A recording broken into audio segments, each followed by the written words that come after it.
Hey everyone, I do want to start off with this episode tonight.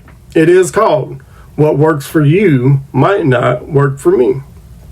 See, listen, there's nothing against advice. There's nothing against people trying to help you. What I'm against is people telling others what they need to do to fix their marriage, to save their marriage, to fix their life, to heal their pain, and to finally become better.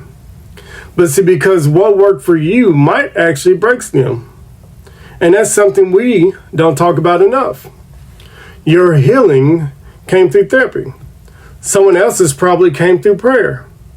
Your marriage probably survived counseling, and someone else's survived distance and time. Your breakthrough came from leaving.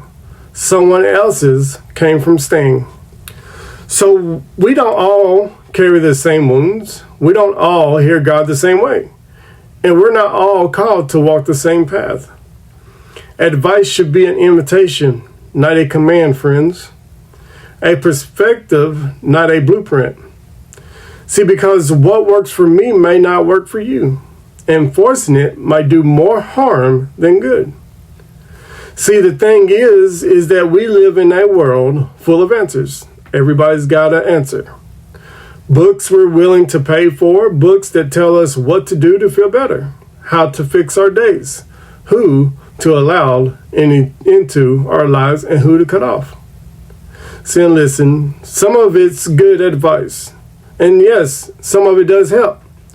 Some of it really do work. But nobody talks about what happens when it doesn't. When you follow the 5 steps that they give you, when you apply the principles somebody gave you, you highlight the chapters, journal the prompts, and pray the prayers. And the thing is, you're probably still hurting at the end of that. So now the question becomes, whose fault is it?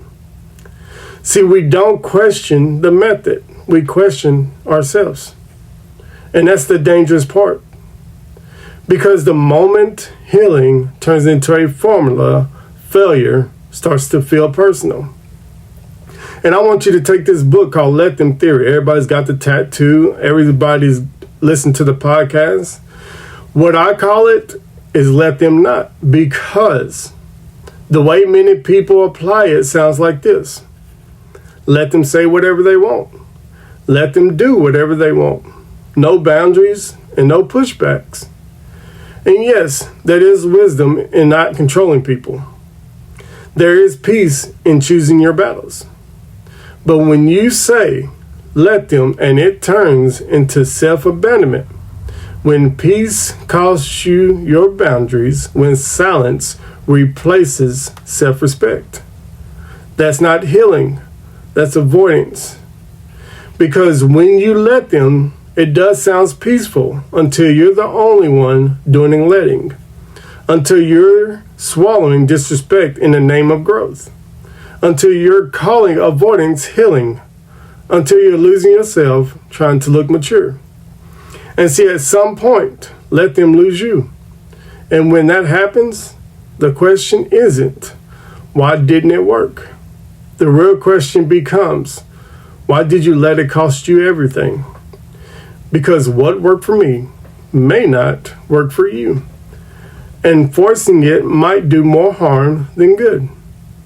See, I remember when I was in jail and people, everybody's got an answer in jail. I was being told things before leaving the county jail by people who claimed they had already been in prison. And let me say this plainly.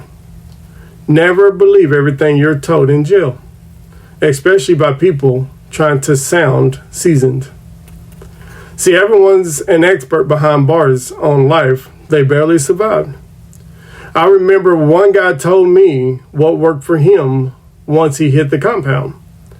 He spoke with confidence, like his way was foolproof, like it was some unwritten rule that guaranteed respect and safety. And I listened. I gave him the benefit of the doubt, and I stored it away. But when I finally arrived, I've tried it. And let me tell you, it didn't work. It didn't even work a little bit. What I learned fast was this. Prison isn't a one-size-fits-all environment.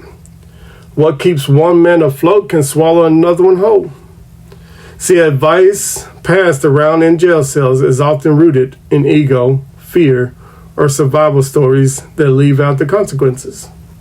And nobody tells you what went wrong. They just tell you what they survived.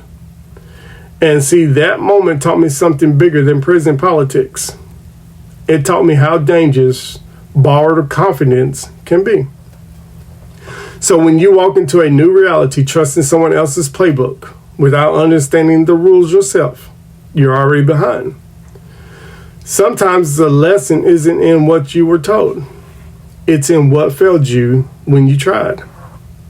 So there's a moment in the Bible that I want to talk about that doesn't get talked about enough. It speaks directly to this idea that what works for me may not work for you. We have Paul and Peter. The same Jesus, same gospel, the same spirit, but completely different paths. See, Paul's story starts with confrontation. He was knocked off a horse. He was blinded and shaken. His transformation was loud, dramatic, undeniable, and God used him in debates, letters, endurance. See, Paul thrived in tension. Peter was different. Peter grew through walking, failing, trying again, and being restored. See, he denied Jesus, as we know, 3 times. He wept. He was forgiven, and over again. To see the same God, different process. And then it gets real.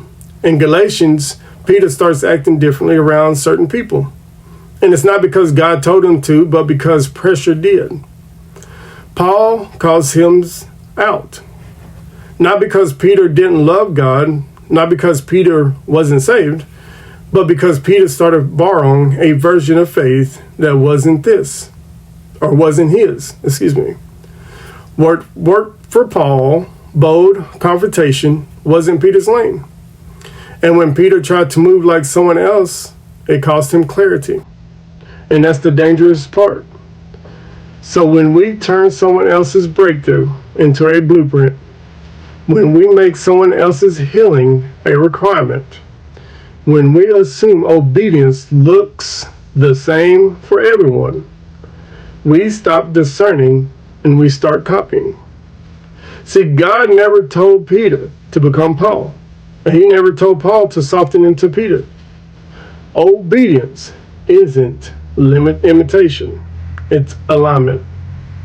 So this is why I challenge advice culture. Why I question formulas. Why I keep repeating what works for me may not work for you. And see, it's not because I'm anti-growth. It's not because wisdom is useless. And it's not because learning from others is wrong. It's because I've seen what happens when people blame themselves for not healing fast enough, for not changing the right way, for not responding the way someone else said they should. I've watched people feel like failures, and it's not because they weren't trying, but because the method they saved someone else didn't save them.